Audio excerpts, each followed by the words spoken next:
আমাৰ যিখিনি অতিৰিক্ত শিক্ষক আজি নিয়মীয়া শিক্ষক হল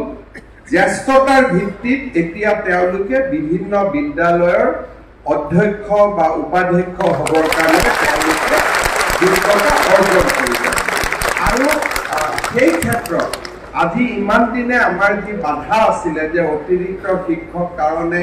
আমি কেতিয়াও হেডমাস্টাৰ হ'ব নোৱাৰো বা প্ৰধান শিক্ষক হ'ব নোৱাৰো অধ্যক্ষ হ'ব নোৱাৰো সেই বাধা আজিৰ পৰা আঁতৰি যাব আন শিক্ষকৰ লগত যেনেকৈ জ্যেষ্ঠতা হ'ব পাৰে তেনেকৈ আপোনালোকেও এটা জ্যেষ্ঠতাৰ ভিত্তিত নিজৰ নিজৰ কৰ্মক্ষেত্ৰত অগ্ৰসৰ হ'ব পাৰিব ইয়াৰ পিছত আমাৰ চৰকাৰে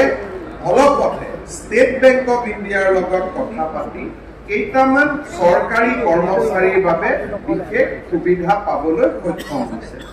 ইয়াৰ ভিতৰত এটা সুবিধা হ'ল যে আমাৰ যদি এক্সিডেণ্ট হয় আমি